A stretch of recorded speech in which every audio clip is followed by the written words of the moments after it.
If you're not already afraid of clowns, you will be after you hear this story. This true and horrifying story partly inspired the Stephen King movie. You know the one I'm referring to. But even Stephen King couldn't come up with the horrific things that this clown did. The clowning was relaxation for me. I enjoyed entertaining kids. I could put on clown makeup and I was relaxed. How can a man be a Man of the Year candidate, a precinct captain, and Pogo the Clown, all the while 26 bodies are under his floorboards? John Wayne Gacy murdered 33 young men.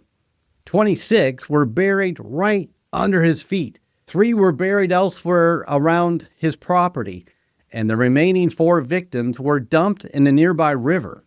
Every so often, I come across a case so horrific, so inhuman, that it even surprises me as a licensed professional counselor. There is a specific term coined by Dr. Hervey Cleckley called the mask of sanity. You may have heard me talk about it before in some of my other videos. This isn't just a disguise. It's a very sophisticated simulation of being a normal human being.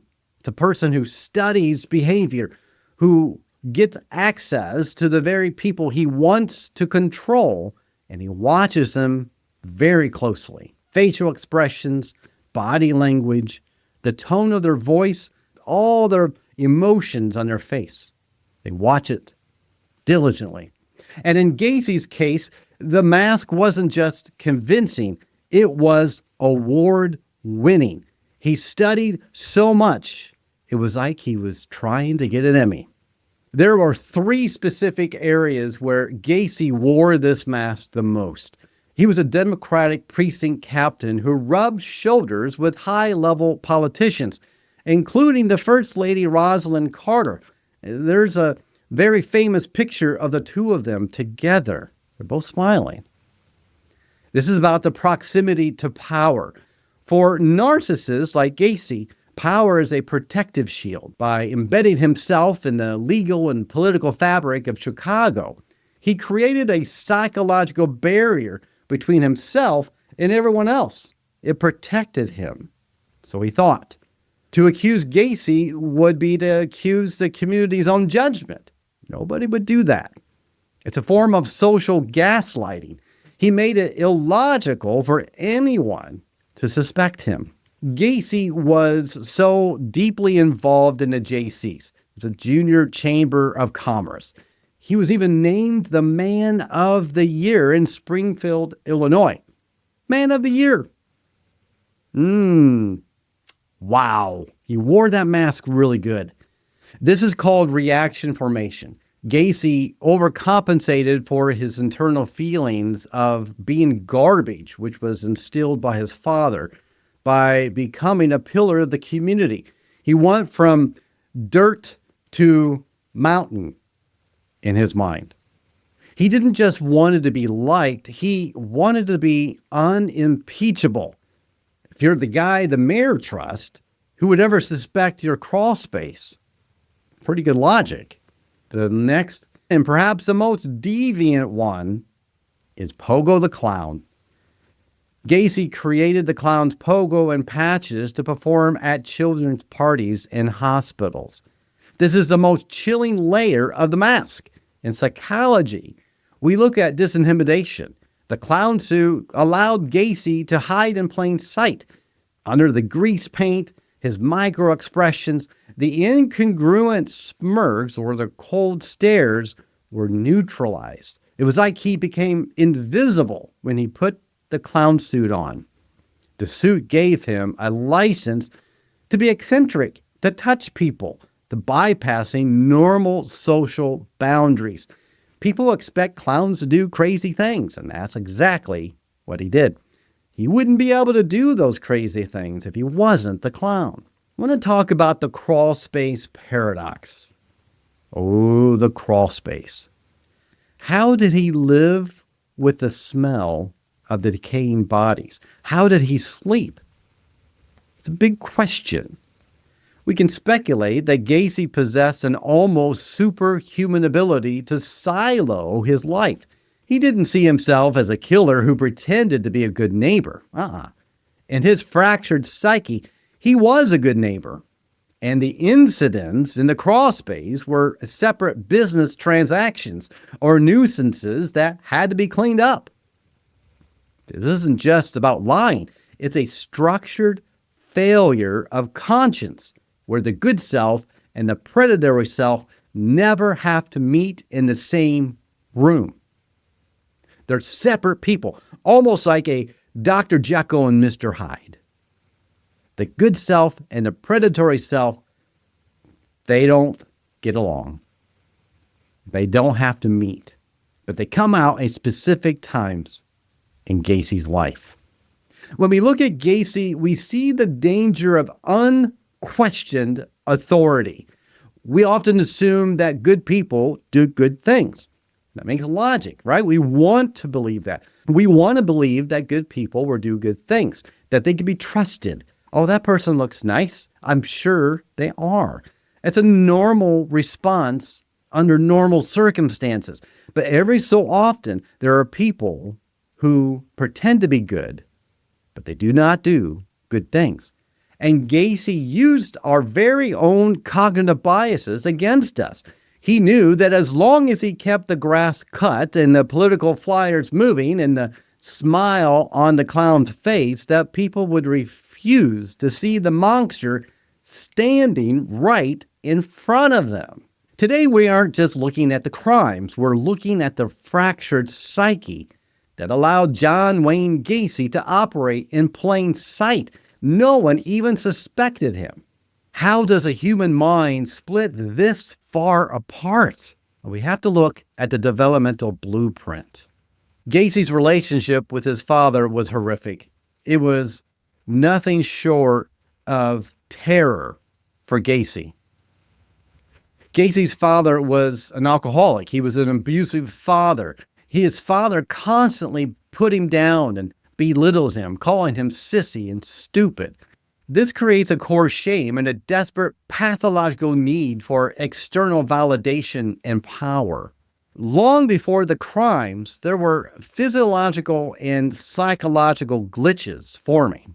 At age 11, Gacy was hit in the head by a swing. It caused a blood clot that went undiagnosed for years, leading to blackouts. And Gacy used its medical fragility as a tool.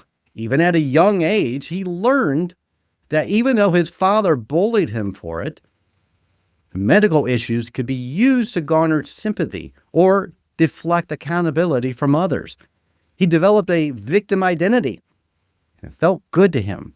It gave him a sense of power.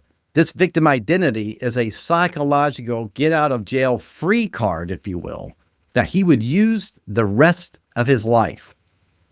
Because he felt victimized by his health and his father, he developed a sense of narcissistic entitlement. In his mind, the world owed him because of his suffering. And this is a common trait in high-functioning predators. They justify their harm to others by pointing to the harm done to them. John Gacy, his dad, was a World War I veteran, an alcoholic, and a man who equated masculinity with dominance and physical toughness. To him, young John was a big disappointment from the very start. Gacy also suffered from a genital heart condition that caused him to black out, along with a blood clot in his brain. Instead of receiving parental care that he should have, that any normal parent would offer, his father used these vulnerabilities to label him as weak or a sissy. He was less than. No matter what John achieved, his father would always find a way to belittle him. If John built something really good, his father told him it was crooked. If he got good grades, they weren't good enough. It wasn't just verbal. It was an environment of unpredictable violence. Gacy grew up in a hypervigilant state, constantly scanning his father's mood to survive the day. He was hypervigilant, and his nervous system was always on high alert. He did not know what his dad was going to do. He couldn't predict it. One day he might have been happy. The next moment he was volatile. There was no way for John to predict that. And so he developed the survival instinct through that hypervigilant state at a very young age. Now, I want to mention here, I know I've talked about this with the Ted Bundy childhood as well, and a lot of people commented, well, a lot of people go through the same thing and they didn't turn out to be a serial killer. That's true. But there are certain times with certain people that becomes a trigger. With children who suffer abuse and harm and trauma, there are generally 3 different paths the person can take. One, with all that abuse, they internalize it and they withdraw from the world. They develop a lot of anxiety, a lot of depression, and they socially isolate themselves. Another path, somebody can come out of that and be resilient. Maybe they had a caring adult that eventually helped them develop a core identity of self-worth. But there's a third path that not as many people take. And that third path is the path of psychopathy. They internalize it to the point of that's who they will become, and that's what they're going to do. They're going to no longer be the victim and dominate at all costs. When a child's primary caregiver, the person meant to provide the safety, becomes the primary source of terror and shame, the psyche can fracture. And that's what happened here. Gacy took that third path. He didn't just fear his father, he internalized his father's voice. This created a core shame, a deep-seated belief that he was fundamentally wrong or broken. It must be that. Every time his father belittled him, it was a narcissistic injury. And to survive this, Gacy developed what we call a false self, a persona that was powerful, loud, and successful to protect his fragile, wounded true self. In clinical terms, when someone with this much internalized shame feels slighted or disrespected as an adult, it triggers a narcissistic rage.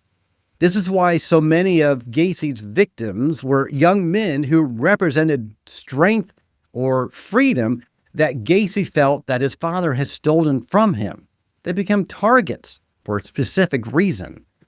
There's a psychological defense mechanism called identification with the aggressor.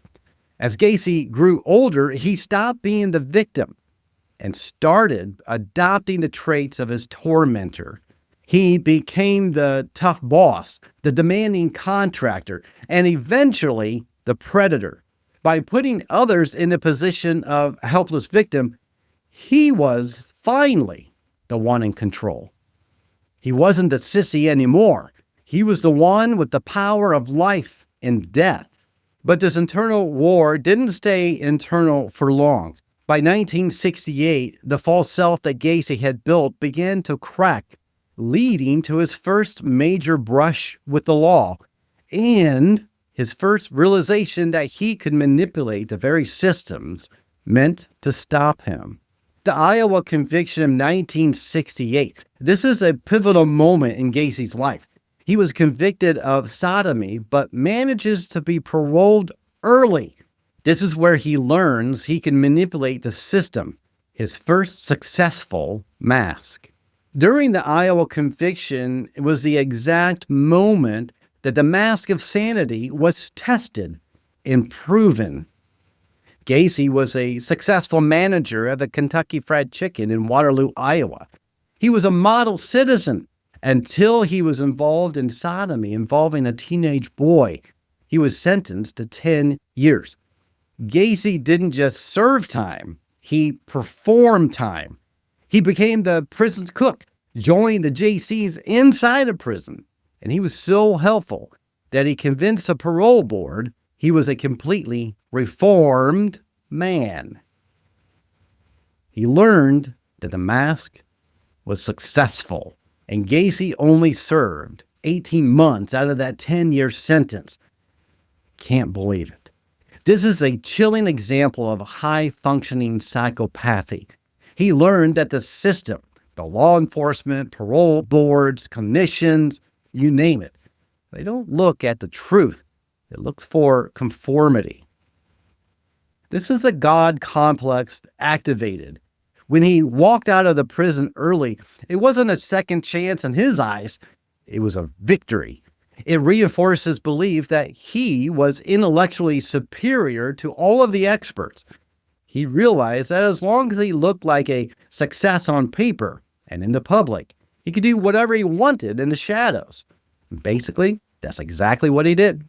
Gacy later returned to Illinois with a dangerous new piece of knowledge. He knew exactly what normal looked like, and he knew exactly how to weaponize it. He wasn't just coming home to start a business. He was coming home to build a fortress. Gacy built a life of community service as a reaction formation to hide his deep-seated feelings of inadequacy.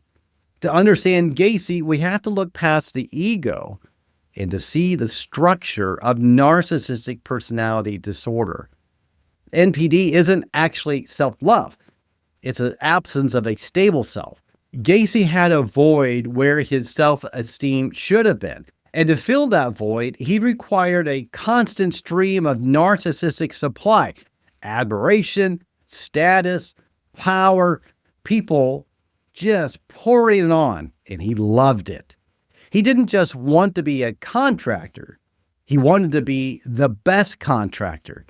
He didn't want to just be a Democrat. He wanted to be the king of the precinct. This grandiosity was a psychological armor against the sissy labels of his childhood. Reaction formation is a defense mechanism where a person seeks to mask an unacceptable impulse or feeling by overemphasizing its opposite. Internally, Gacy felt dirty, inadequate, deviant, not enough, maybe even a sissy.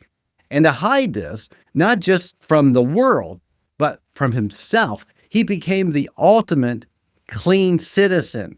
He threw massive neighborhood parties. He performed as a clown for sick children. He spent hundreds of hours in community service. And he did all of this for a very specific predatory reason. Every time a neighbor thanked him or a politician shook his hand, it provided a reset for his conscience. He used his community service as a form of moral reasoning. In his mind, I did such a good thing today that the bad thing I'm planning to do tonight doesn't really count. As his superior self grew, his view of others shrank. In the clinical mind of a predator like Gacy, if he is a godlike community figure, then the runaways and the street kids that he targeted were less than. This object inconstancy allowed him to stop seeing victims as human beings with families. They became disposable objects used to satisfy his need for dominance, further feeding his delusion of being an untouchable, superior being. Mind-blowing. This superior self wasn't just a mask for neighbors. It was the very thing that allowed him to look a victim in the eye without blinking. Now, let's look at how this pathology manifested in the most famous persona, the clown. John Wayne Gacy didn't just put on a suit. He designed his own character. He created pogo and patches, often spending hours on the makeup and the performance. A chilling detail was that Gacy's clown makeup featured sharp, pointed corners on the mouth and the eyes. Traditional clowns used rounded edges because sharp points were subconsciously perceived as aggressive or frightening to children. But this leak in his mask showed his true nature even when he was trying to be fun. He used Pogo the Clown to gain accesses to spaces where a grown man might otherwise be questioned, like parades and hospitals and backyard parties. It was actually the ultimate social passport. But why would a serial killer want to be a clown? From a clinical perspective, it served a much deeper purpose than just a hobby. In psychology, when you lose the self and find the monster, it occurs when a person loses their sense of individual identity and self-restraint, usually due to being in a crowd or wearing a disguise. When Gacy was in the Pogo the Clown suit, John the businessman ceased to exist. The social expectations, the legal risk, and the good neighbor persona were stripped away. The suit provided the psychological buffer. He wasn't the one acting out. The character was. This is where he started to break the social contract. The lack of restraint manifested in a disregard for social conventions. Under the grease paint, this invisibility gave him the freedom to test boundaries. He would be more touchy, more aggressive, more off-color with his jokes because it's just being a clown. It allowed him to practice the manipulation and boundary testing that he would later use to lure his victims into his home. The mask was Gacy's way of partitioning his psyche. If John the businessman felt a flicker of guilt, Pogo the Clown didn't have a conscience. The costume acted as a permissive environment where his darkest impulses were not just allowed, they were part of the act. But Gacy's most dangerous trick wasn't performed at a birthday party. It was performed in his living room, where he used his persona of authority and fun to lead young men into a trap they couldn't escape. Let's look at the handcuff trick and the clinical reality of predatory aggression. He would manipulate victims into his living room, and once he did, he would show them a trick, get them into handcuffs, and the power dynamic would flip instantly. This is predatory aggression. He chose marginalized victims, often runaways, they were hitchhikers, they were people who were less likely to be noticed missing, because he knew that the police may not look for them, showing a high level of cognitive empathy, understanding how others think, used for malice. There's a difference between cognitive empathy and actual empathy. Cognitive is you study people. You look for how people behave and their empathy. So the cognitive's what you know, and you pretend. That's what was happening here. The illusion of play was Gacy's handcuff trick, was the ultimate manifestation of the mask of sanity. He would bring those young men to his home, often under the guise of offering construction work, and show them a pair of handcuffs, claiming that he was a badge-carrying official or just showing off a magic trick. He would challenge the victim. I bet you couldn't get out of these. Once the victim consented and the clicks of the handcuffs echoed in the room, the trick was over. The moment the handcuffs locked, Gacy's entire demeanor shifted. The jolly neighbor vanished, replaced by a cold, dominating figure.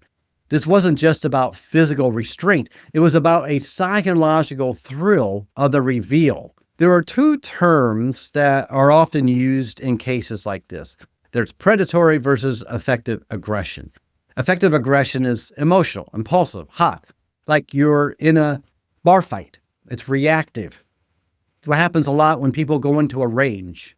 But predatory aggression, like Gacy, is cold, planned, and purposeful. It's devoid of emotional heat at all.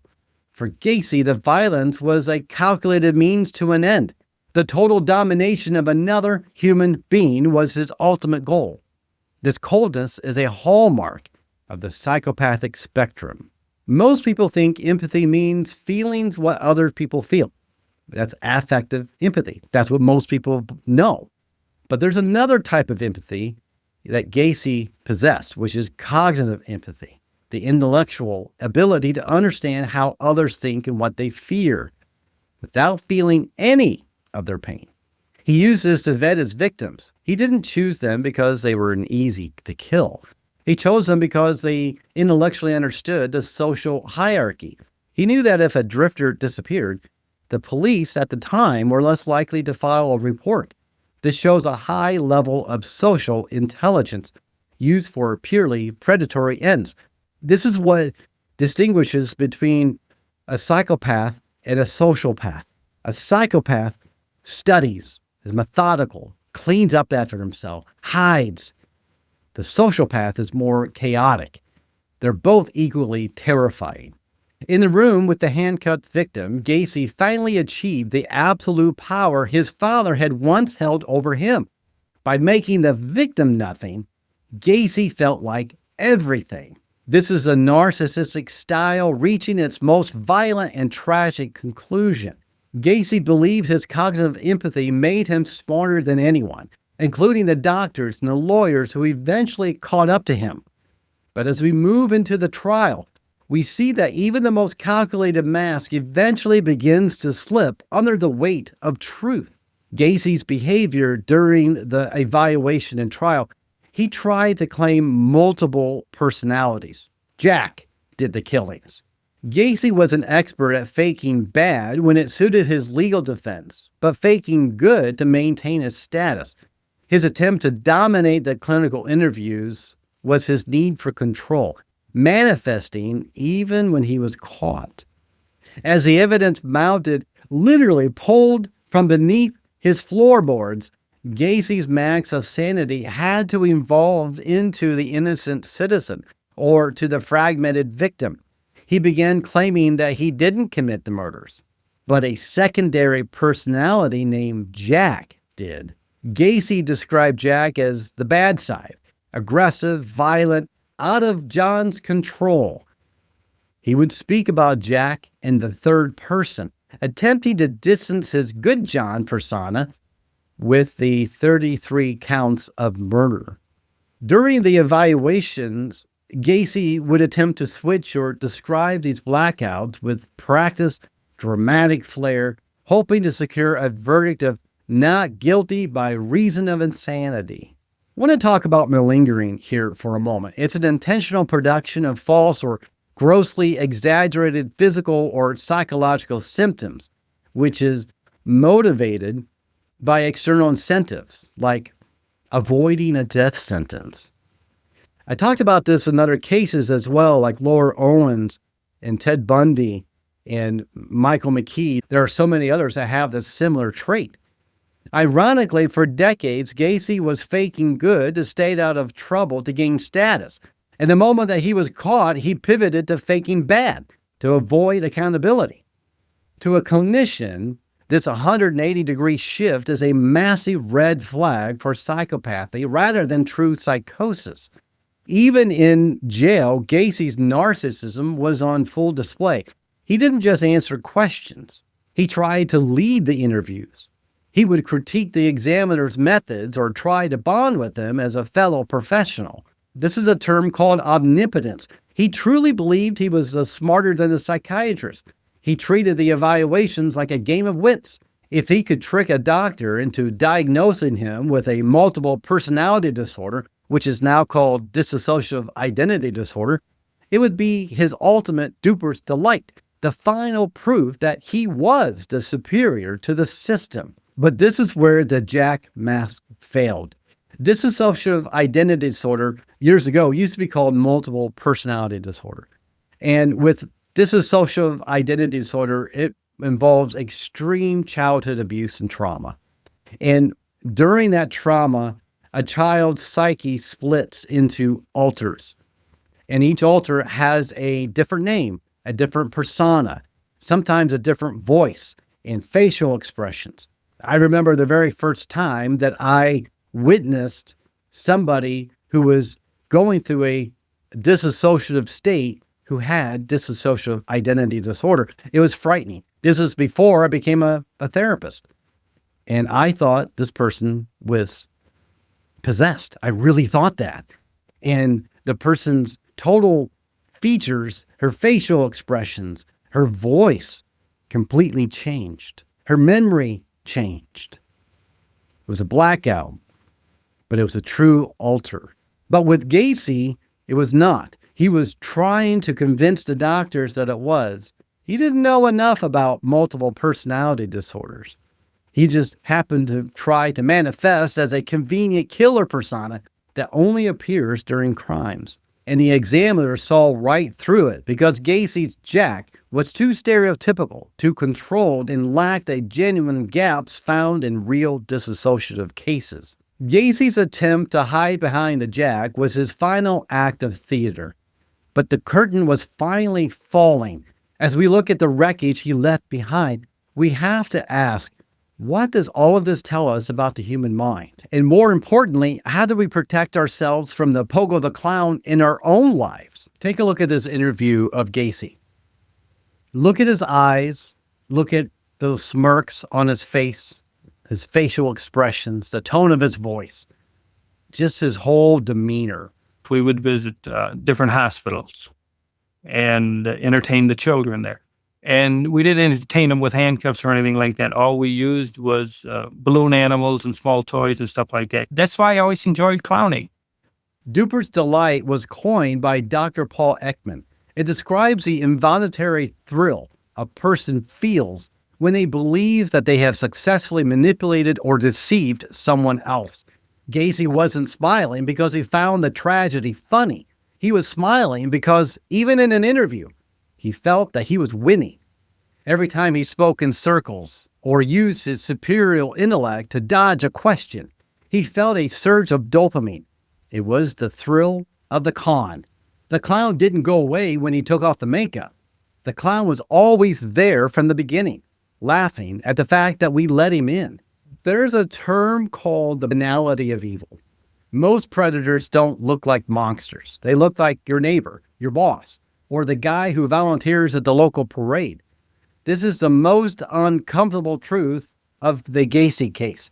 Well, I talked about Ted Bundy as well. Very similar. They don't look like monsters. They don't look like the evil people that we want them to look like. We want predators to look like the movie villains. Isolated, crazy looking, obviously creepy. That's not what happens in most cases. The banality of evil, he's the guy who organized the neighborhood's favorite parties. He was the boss who gave young men jobs.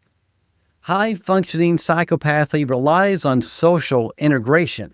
Evil is the most effective when it's wrapped in the mundane, not when it's terrifying. By being unremarkable or overly helpful in public, a predator creates a psychological blind spot in the community. And oftentimes we never see it coming. But how do we spot these gaps of incongruence in real life? When someone's public persona feels a little too perfect, it could be a red flag. Your antenna should be going up. If someone's public persona is constantly on with no flaws or no bad days, an almost performative level of goodness, it may be a sign of a high-functioning mask. We need to trust our amygdala hijacked or a gut feeling. It's often our brain's way of processing micro-expressions that our conscious mind hasn't quite caught yet. If your body feels icky or cold around someone who has saying all the right things, that is a data point that you can't ignore. Sometimes it feels like people look right through you. Pay attention to that. Watch for the slip. It's that split second where the helpful neighbor shows a flash of intense, unearned rage, or the jolly clown has eyes that remain cold while the mouth is still smiling. There's an incongruence there you pay attention to. Don't let a person's titles like business owner, volunteer, friend of the family, clown override your observation of their behavior. Trust your instincts. Character isn't built on a resume. It's built on how someone treats those who can do absolutely nothing for them, how they treat others. John Wayne Gacy's story is a tragedy of missed signals and a masterful mask, but it doesn't ever excuse what he did. But by understanding the pathology of the superior self and the mechanics of manipulation, we can become harder to dupe. Stay aware, trust your instincts, and remember, often the most important work that we do is unmasking the truth within ourselves. What was the most chilling part of Gacy's mask to you? The most dangerous clown isn't the one under the bed. It's the one that's been invited into your living room. Clowning has taken a bad name because of what they've used in my case.